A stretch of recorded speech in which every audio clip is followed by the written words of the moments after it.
Sorry I haven't brought you along more for this process, but it'd be pretty hard for me to video what I've been doing. I was here 2 years ago in 2020 when Cora was a baby, and now that Caroline's a baby, I'm back again. Now, whether that was I'm back again because of bad parts or bad mechanicking, I'm not 100% sure. Might have been a mixture of both. So this truck, ever since I changed, well, let's start. It started having a weird noise up behind the radio. I thought it had turbo. I wasn't sure. I had a couple of mechanic friends look at it, and they were thinking, well, bad turbo. So I thought, well, shoot, I'm going to change turbo. And I kept rocking on, thinking, oh, well, I'll just live with it. And then I started getting a diesel leak up here on top of the engine. So then I came in, I changed, you see it, that line right there. I changed that diesel line. And since I had to pull the intake and turbo to do that, I might as well change the turbo. Well, then I found the up pipes of the turbo, which are back there. Then they were burnt out. That was my problem. So I get those new, and then I realized my turbo pedestal was leaking, which is this new shiny thing here. That was leaking, which supposedly is very common on these trucks. So I changed all that in 2020, and that was a job. First time I pulled a turbo on this truck, and that was an ordeal. So I drive it for a day, I park it over at a friend's hay shop, and pouring oil, like steady stream. So I go in there, and I thought, uh-oh. So what I did to stop that, those two bolts right here, the back bolt was loose. So I thought, that's odd, did I not tighten it? I tightened it too much. I don't know.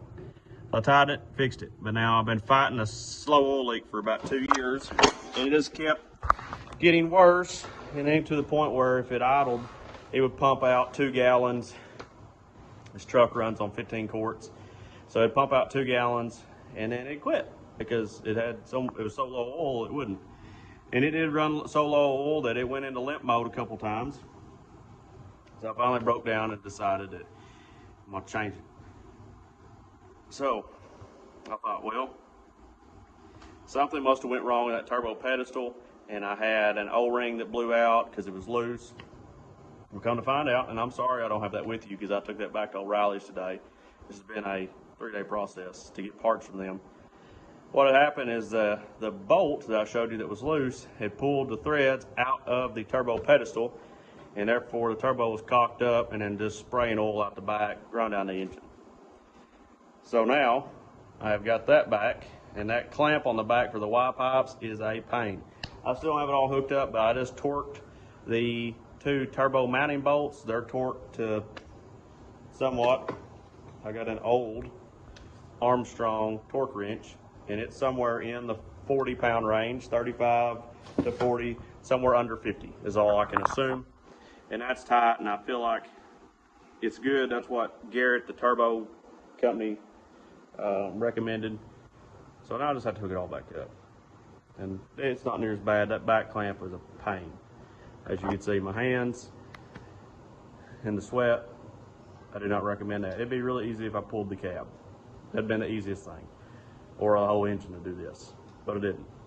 So that's where I'm at. Hopefully I get it back running.